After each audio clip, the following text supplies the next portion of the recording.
G'day, welcome.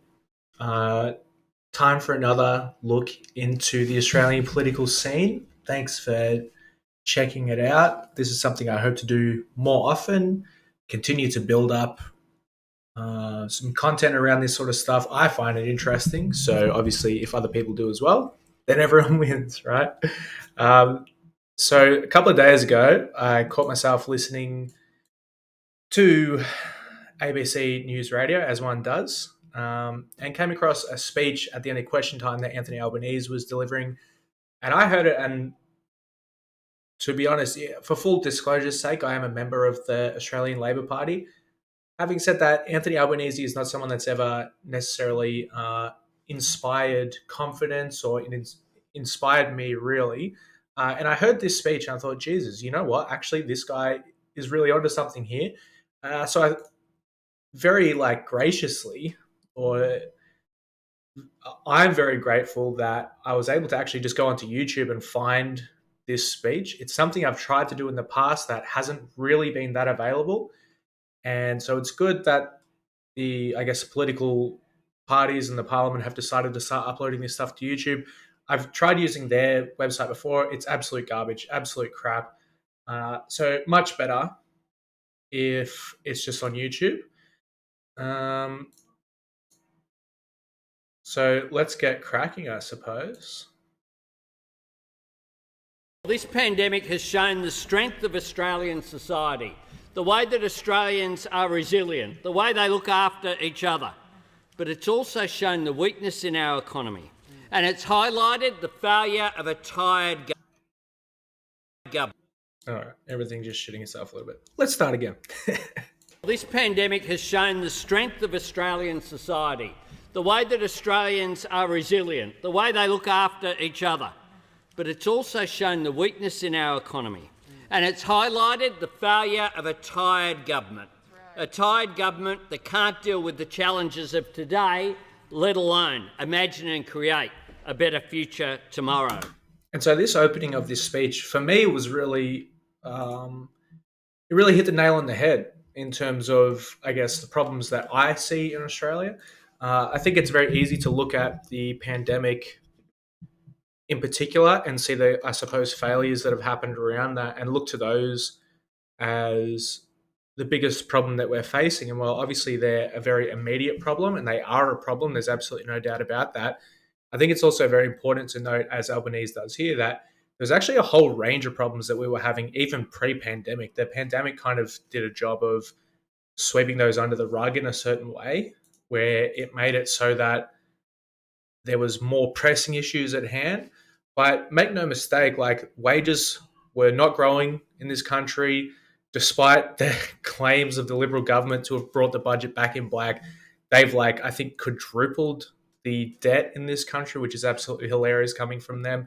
So for me, it's very important that we're not just looking at the pandemic and responding to it, reacting to it, but actually that we're planning for what comes next. And that's something that I haven't seen from the current government. And it's good to see that, at least from the opposition leader, that he's at least putting this sort of stuff out there as something that people need to listen to. Short-term political and media management. True. The only time they look up and look ahead, it was when the Prime Minister said they were looking for the horizon. And we know horizons are never met.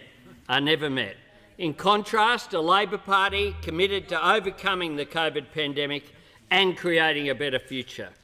Now, when it comes to the pandemic, it's easy to put out claims that would fail the pub test when your failure to act on vaccines and quarantine mean that half the nation's pubs are closed. So super vital point by Albanese here. And he and the Labor Party have made the case over and over again that the Liberal government had two jobs this year: quarantine, vaccines. It's hard to imagine what their third job would have been. I guess, like I was just saying, I would like to imagine that there's a government out there that's also planning for the future and thinking about what comes after this. At the moment, we don't even have a government that seems to be able to respond to what's happening immediately in front of them. I guess, for me, the lasting legacy of the Morrison government is going to be, I don't hold a hose, mate. Whenever I picture Scott Morrison's face, that's what I'm going to picture. Just like when I picture Tony Abbott, I think of a suppository of all wisdom, and I picture a guy eating a raw onion. I'm always going to think of the bloke that doesn't hold a hose. And it's really important, I think, from a, I guess, rhetorical point of view, that the Labor Party continually hammers home this message that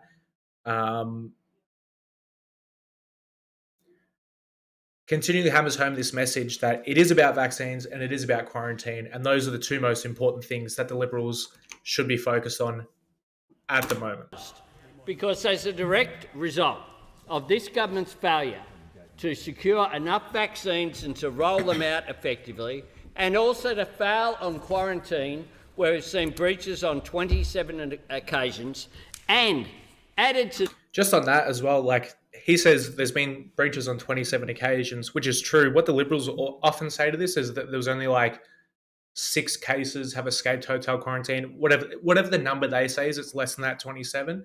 And what they ignore is that like over 80% of the total cases nationwide track back to a hotel quarantine breach. Like they try to downplay it as a mistake and as a problem, when it is like largely responsible for the problem that we're in at the moment. That the congratulations to Premier Berejiklian for not locking down that one's in June, done. that has led since then, in New South Wales alone, 23,000 people being infected, 107 people losing. That's high now, by the way. 1,000 people being in hospital, 160 people being in intensive care, and spreading to the ACT, Victoria, South East Queensland for a while, and indeed even to New Zealand. So even I just can't resist myself. Like I have to take everything back to a state level politics, just because it, I guess, is at the forefront of my mind right now. But like the decision making at a state level, how do I want to phrase this? So I think people get obsessed with federal politics and a federal response to things, and obviously it's very important. But I think what people downplay is the role of the states and how the different decisions made by the states actually impact people, in some cases, drastically more than a federal decision could have. So a perfect example of this is the New South Wales decision to live with COVID, right? If they had pushed to make 0 cases per day, just as Victoria did 12 months ago, the entire country is in a different state right now. So in Victoria, for instance, even if we were able to get cases back down to 0, which probably is unlikely at this stage, just by virtue of the fact that New South Wales has elected to, quote, live with COVID, means that effectively we have no choice but to do the same. So even if we got back to 0, what would be the point? Because as soon as we reopen the border, as soon as we open up society again to any degree, all it takes is one New South Welshman or New South Welsh person to cross the border, reinfect the whole state, and then we're back at square one. So I really want to demonstrate to people and I guess highlight the fact that decisions made at a state level really, really matter, even at a national and, as Albanese points out, at an international level. The decision of the New South Wales government to live with COVID spread COVID to New Zealand, to our closest neighbour, right? Now, luckily for us, New Zealand is a country that has an advanced healthcare system and they lock down their whole country and so on and so on. But, you know, that case from New South Wales, if instead of from New Zealand, it ends up in a Pacific island, it's a different ballgame. The fact is that we need to do more. Labor's COVID approach would be... And this is why I wanted to listen to the speech. So what would Labor do differently? I think if you watch my last video, one of the things I was very critical of Michael O'Brien for is that he does his best, let's say, I'll be as charitable as I can there. Let's say he's doing his best to hold the government to account, which I think is what Albanese has done up until this stage. But where Michael O'Brien and the Victorian Liberals fall down is that they don't present a positive alternative. They don't say, this is what we would do instead. They say, this is what the government should do now. So they're halfway there. But when I heard Albanese here start talking about what Labor would do different, I thought, geez, here's someone that actually could run the country. Here's a viable alternative government for Australia. Speedy vaccination rollout, a safe end to lockdowns, protecting our children and preparing for the future. A speedy vaccination. So 4 things at the start. 4 like pretty basic tenets that he's going to run through. Rollout through a $300 incentive, through securing booster shots now, by supporting vaccine leave. A safe end to lockdown. So straight away on like rolling out vaccines, absolutely based calls there. 3 absolutely based calls. Let's go back on those. So there was $300. Speedy vaccination rollout, a safe end to lockdowns, protecting our children and preparing for the future. A speedy vaccination rollout through a $300 incentive. Okay, so the $300 incentive, I think he wanted to basically pay people $300 when they get double dosed and backdate that from, I think, December. So you have up until December to get double dosed. The government will give you $300. That is so freaking based. Look, people from my age group in particular, I can't, obviously, anecdotally, I can only speak to people in my circumstance, but I know people around me who are reluctant to get vaccinated.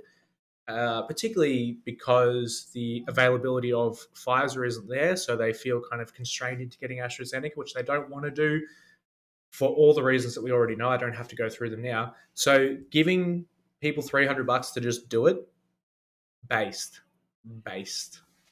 I need to get like a little counter going for every time Anthony Albanese says something that is just bang on. Through securing booster shots now.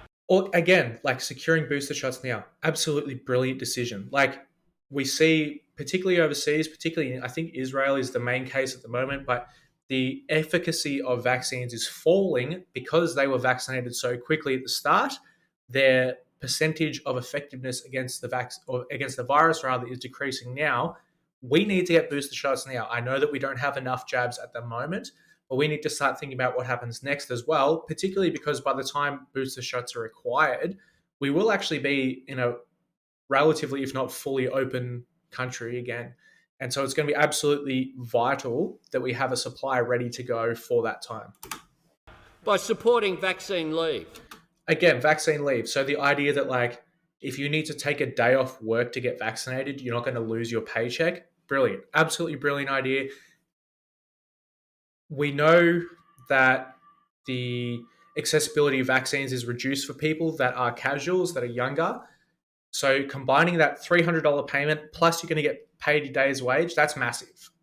That's massive. That's a, $400 to $700 turnaround for some people, and that can be the difference between getting it or not. A safe end to lockdown through fair access to vaccines before reopening, to deliver an effective world-class national COVID safe app. Remember the COVID safe app? But I think the important part about the COVID safe vax, or the COVID getting all tongue twisted now. The important part about a COVID safe app, I think moving forward is a few things, but particularly as it is relevant to a domestic vaccine passport.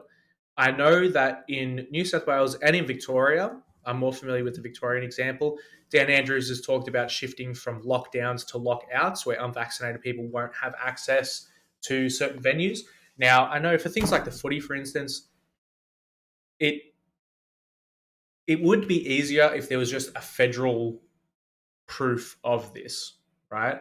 Like if I could just open up the federal COVID safe app and show, here's my vaccine passport, here's my QR code scanner, all these sorts of things. It would be much better if there was a unified system, particularly as we start to reopen. It was all well and good to have a Victoria service, or what is it, Service Victoria app to scan QR codes in Victoria. Once the country begins to reopen, are people going to download 2, 3, 4, 5 apps in order to scan QR codes? Probably not. So a federal app is much better in general. Support for the national plan. Support for businesses who want to protect their customers as well as their workers. Protect our children, who include 12 to 15-year-olds in the targets, or if not, specify targets for them. So the fact that kids, let's say 12 to 15-year-olds, people who vaccines are approved for, they are safe for, are not included in the national plan is absolutely laughable, particularly after it's been brought up. So it's all well and good. Look, if you didn't include them at the time because they weren't eligible to be vaccinated, they now are, and they do need to be included in that 80% figure. I'm no mathematician, but I know that a significant portion of the country are going to be between that 12 to 15-year-old age group, and particularly if you're including under 12s as well. From just born to 15 years old is going to be a massive part of the population. So we kind of lie to ourselves. We play a little trick on ourselves when we say 80% vaccinated, when in reality, that's, a third of the country isn't even eligible to be vaccinated. Vaccinate them quickly through a school-based program. Prepare for... Now, that's one of those crazy things that should not be controversial, but I guarantee that it would be if they started doing school-based coronavirus vaccinations. Like, I remember in school, they came through, they gave us like hepatitis B shots, they gave us, whatever. You just get vaccinated at school. It's just a thing that happens. For some reason, I just know that the 3 or 4 QAnon supporters in Australia would flip their shit if school kids were being vaccinated at school. Under 12 vaccination, securing paediatric vaccine supply in the future, preparing school-based programs now, preparing for the future post-vaccination, manufacturing mRNA here. Yes, manufacture mRNA here. So for those not in the loop, and again, I'm no expert here, but the mRNA vaccines are Pfizer, are Moderna. AstraZeneca is an older style vaccine, which is fine, except that people don't want to take it here. So people in Australia do not want to take AstraZeneca. We know that, it's an uphill battle that we've been losing since the start. Let's just start locally manufacturing now so that we don't have to continually deal with supply problems. So that we're not continually dealing with supply problems and robbing Peter to pay Paul by, borrowing 4 million doses here, repaying them 6 months down the track, and blah, blah, blah. Purpose-built quarantine, creating an Australian centre. The fact that we still don't have national purpose-built quarantine is actually a disgrace at this stage. It's been 2 years. It's long enough. I suppose now we're entering the stage where people aren't going to be quarantining once they hit Australia. But realistically, I doubt I'm alone here when I expect that I would want international travellers at least getting tested before they're allowed into just the general public. So even having someone in that quarantine for at least a day or 2 days, so they can get tested, get their results back, and then they're free to go about their business. Disease control. We have a plan. We have a plan for post the pandemic as well. A plan for a stronger nation, a stronger middle class, a stronger federation, stronger regions and cities, a sustainable Australia, and a collaborative, inclusive approach. And this is exactly what I was talking about. So he's talking about an inclusive Australia, a collaborative Australia, stronger federation, all these sorts of things. And I just think, what is the Morrison government plan for the future of Australia? What does Australia look like after we're reopened? They've been so focused on reopening. What happens next? Things just go back to normal. I think that for the Liberal Party basically sums it up. Their best case scenario is that things return to exactly how they were, which is better than it is now, make no mistake, but surely we can aim for better than not that great. Stronger nations future-proof their economies. This means producing sophisticated goods and services, plans for new industries through our National Reconstruction Fund, making Australia a renewable energy superpower to drive down energy prices, to support advanced manufacturing, including in cyber, energy storage, mRNA vaccines, transport and logistics and more. A stronger middle class, secure work. People are struggling out there to pay a mortgage. People are struggling to pay their everyday bills. We need to have secure work that values permanency, that values that security in the workplace. And yet those opposite won't even guarantee people be paid the minimum wage. We will have Jobs and Skills Australia to ensure that Australians can fill the permanent, well-paid jobs that we'll create in the future. We have simple principles.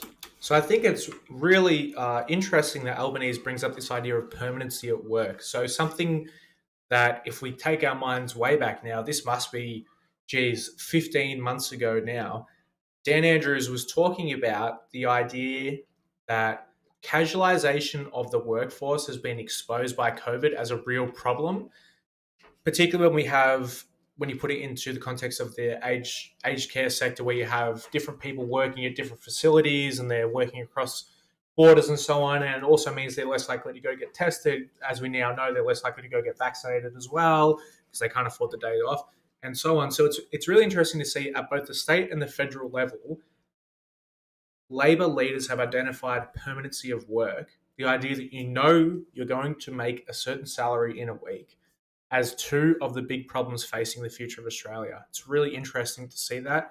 And it's really good to see that as well, because it indicates a certain foresight that, exactly as I've been talking about, things before, although better than now, needed to be improved upon. The increasing casualisation of the Australian workforce is not a good thing. It does not have positive outcomes for anyone. And it's really good to see a focus by the opposition on a return to a more permanent work. No one held back and no one left behind. And we'll make sure they're implemented as well. Improving workforce participation by making childcare affordable. Genuinely advancing women's equality by adopting all recommendations of the Respect at Work report, not just some of them. Now, again, I'm no expert on this. I haven't read that full report. I don't know everything that it contains. My understanding of the Respect at Work report is that it was commissioned by the Liberal government as a consequence of the rapes happening inside of Parliament House. The report gave 55 recommendations for how to protect women at work, and that the Liberal government, before the report, agreed to implement every single recommendation. As of now, as of legislation they've just passed, 6 out of 55 recommendations are now law. So what's that? A 10% success rate. 10% success rate. Again, not being an expert and not being a lawyer or anything like that, one of the recommendations that I was made aware of is that the onus would shift from the employee to prevent sexual harassment against themselves to the employer having a positive duty to prevent sexual harassment in their workforce, in their workplace. So it would no longer be incumbent on the employee to come forward, make a complaint to their employer, go through a mediation process, go through a HR process. Instead, if the evidence there, it would have been a sackable offence. Now, is that a crazy, like, out of this world thing? It doesn't seem like that to me. Not being a lawyer, not knowing really. I think a really good metric that Albanese brought up before was the pub test. Does that pass the pub test? Do I think that a victim should have to gather up a bunch of evidence, collect emails and video recordings, and find 10 witnesses that will attest to them, go to HR, go through a mediation process with the person opposite them who'll say, oh, well, I didn't realize it was like that, blah, blah. Or do I think that if someone sees some shit that's dodgy, you should have the right to sack that person? I mean, it seems pretty obvious to me. Again, not a lawyer. We need a stronger federation. This government has proven itself incapable of leadership. There has never been a Prime Minister who has so weakened the Federation. True. In my lifetime, at least to my knowledge, I've never seen a Prime Minister that pitted the states against each other like this. So when Queensland, or rather when New South Wales refuses to lock down, there's the Prime Minister of the country saying, good on you.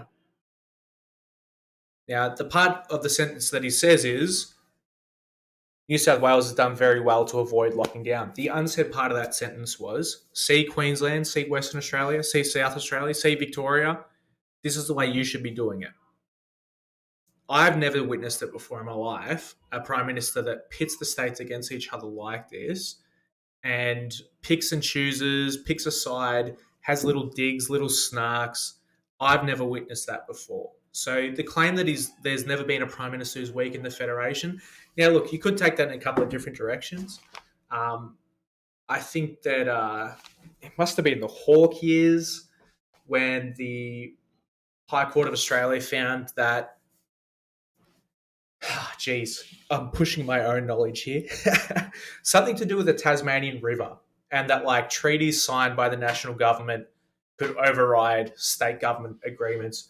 In effect, what that did was make national law supreme. Right now, that was always a thing, but it was the idea that like treaties signed and blah blah blah. So you could argue that that weakened the federation because power was more centralized with the federal government. Having said that, federal government, power is one aspect. Pitting the states against each other and having the more powerful federal government choose a side, I think, is much more relevant in weakening the federation. He established the so-called National Cabinet and today had to introduce legislation essentially to hide what happened in that National Cabinet as a result of the AAT decision. But we've seen him go to court backing up Clive Palmer to tear down WA's border, a decision that cost $1 million for Australian taxpayers, including over $40,000 given directly to Clive Palmer in order to further promote some of those wacky theories that are undermining our health during a pandemic. So just on that note, so everyone by now has already got the text message from Craig Kelly saying you can't trust the Liberals and the Greens or whatever it said. I just got one today or yesterday. I'll read it out now if I can get to it. I don't know where my spam folder is located on this phone. Damn phone trying to protect me. Here we go, spam and blocked. The Australian government's COVID-19 vaccines adverse events report. Click link uaptga.info, authorised by Craig Kelly. Now, the guy is literally promoting anti-vaccine material. I'm not clicking that link, right? I don't want to know where that leads. For all I know, it is a fucking scam link that, as we've all also found out through these text messages, the political parties are not held by the same standards that any other business is when they send you text messages and emails. So I'm not clicking that link. But the idea that the federal government of the country spent $1 million supporting the guy that is now funding this crap is just a joke to me. Just an absolute joke to me. The fact is that there is no state premier who this Prime Minister won't undermine. True. And even the Premier of New South Wales has been the subject of backgrounding and undermining. How is Anthony dropping so many truth bombs in a little 10-minute speech? Federal reform, including microeconomic reform, working with the states and territories, not against them, not seeking to divide Australia, seeking to unite Australia so we can move forward stronger into the future. This Prime Minister thinks it's acceptable to call West Australians and Queenslanders cave dwellers. Yeah, that was a big yikes. When Queenslanders are watching the Rugby League Grand Final at Suncorp, and when West Australians are watching the AFL Grand Final at Optus, they won't think they're in a cave. True again, Albo. They will be thanking their premiers for keeping at the them safe. Geelong we need to return to respect weekend. for the public service as well, something that's consistently undermined by those opposite. We need to have appropriate regional development as well as a genuine plan for cities policy. They used to talk about cities policy. Now they just rort programs like the commuter car parks program. They think that infrastructure... So I'm not going to go into it here because it's a whole thing. But the commuter car parks rort is just such a joke of a program. Again, I've never witnessed this before. A government that makes spreadsheets based on the marginality of seats, like which seats are we likely to lose. Let's pump money into them. Now, obviously, his pork barreling happened all throughout. Yes, okay, I'm not naive. I understand that. It's just never been this blatant before. Like, it's never been color-coded Excel spreadsheets about which seats are the most marginal and which way they're going to fall, I guess it's always been like an implicit thing, and now it's really out in the open. The idea that, like, hundreds of millions of dollars allocated to car parks that were never built on the day of the election, I want to say, the day before the elections, the government was already in caretaker mode, just so that their local MPs can walk around and say, hey guys, I just got $13 million to build a car park here. That car park's still not here like 3 years later. It is such a joke of a program. And you combine the sports raw, it's exactly the same thing. Color coded spreadsheets of which local hockey club. There was a report done, if I'm not mistaken. I won't go all into too much depth on this, but there was a report done saying that this footy club needs women's change rooms, this footy club needs lights, and blah blah blah, on an as needed basis, right? Which communities need this the most, and the government threw out that report, made their own spreadsheet based on which seats are the most marginal, and allocated funds to sports groups on that basis. It's just a joke. It's just a joke. Development in our regions and our cities should be determined not by what it does for the national economy, not by what it does for jobs, not by what it does by improving the standard and quality of life for people in our regions and cities. They think it's all about an electoral map and a colour-coded map. Truth bombs from Albo, left, right and centre. Jeez Louise. Marginal seats. We need a sustainable Australia, one that takes climate action seriously. Now, in Glasgow, the whole of the industrialised world will go there already supporting net zero by 2050. We're the last ones. The whole ones. Of the industrialised world We're the last ones. knows that you need real action. And if there's anything that exemplifies this government being scared of the present but terrified of the future. That is such a great line. This government is scared of the present and terrified of the future. If that isn't like the centerpiece of the ALP's election strategy, that is such a good line. It totally sums up this government. It totally sums up the mentality of I don't hold a hose. It just hits the hammer on the head. Georgia, in the last campaign about electric vehicles, about EVs going forward. And yet what we have is a government that said it would destroy the weekend, completely being unable to embrace and shape the future. Electric in utes are coming for your weekend, boys. And we will once again be pariahs at Bill that Shorten's coming for you utes. if we can't even get through net zero emissions.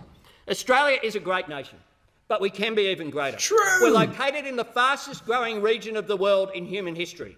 With that comes enormous opportunity, not just to export our resources, but to value add here, to manufacture things here, to Make imagine it happen, the Albo. opportunities that are there from lithium, from copper, from nickel, from these great resources that will be so valued in the future. The opportunity that we have to be a renewable energy superpower and position ourselves. But that requires leadership, collaboration and foresight. Not going to get this it. Government ignores problems until they become a crisis. And then their response is too little, too late. And then they never take responsibility and rewrite. So they've been hammering that line home recently as well. Too little, too late. It is a good line. It does sum it up pretty well. I don't love the way that it sounds because it sounds a little like slogan-y, It sounds a little slogan-y.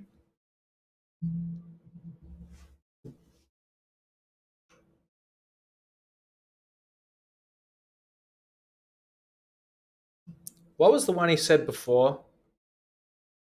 Resources.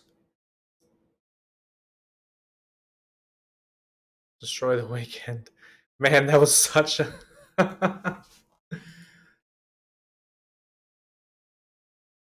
What was the line he had before? I was just saying, what a great line that is.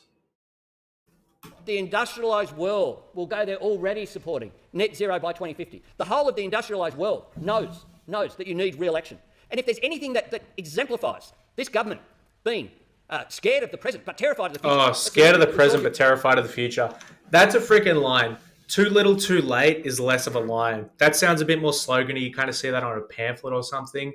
But scared of the present, terrified of the future, that's a good one. That's a good one.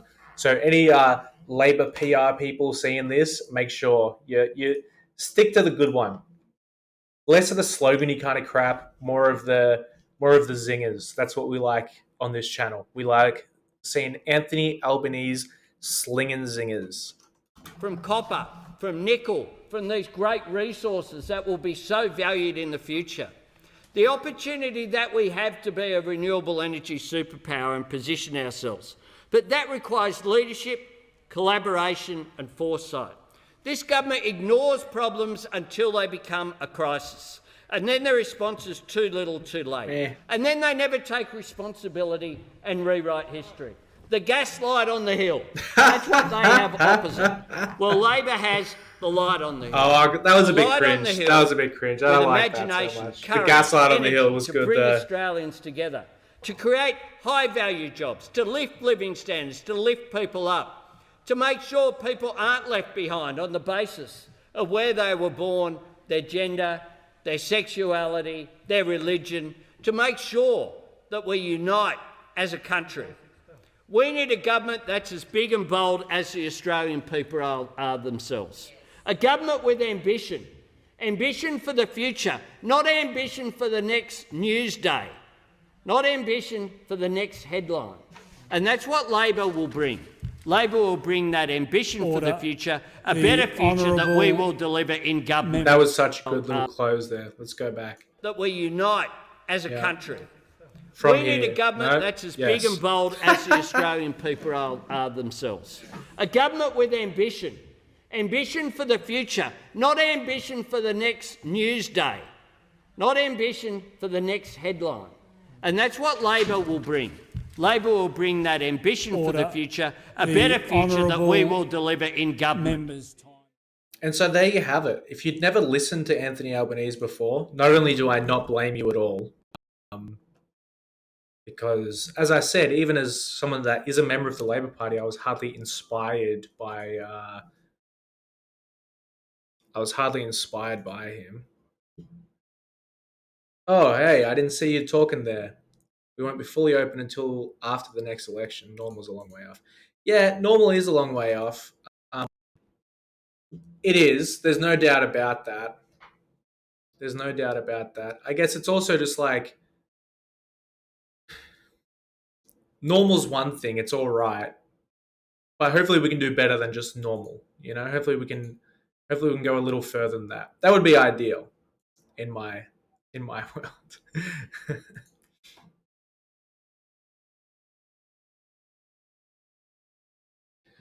So like I was saying, if you'd never seen Anthony Albanese talk before, I don't blame you for that. I didn't find him particularly inspiring, but I saw that speech there and I thought, you know what, geez, he's actually captured the essence of so many things that are really important right now.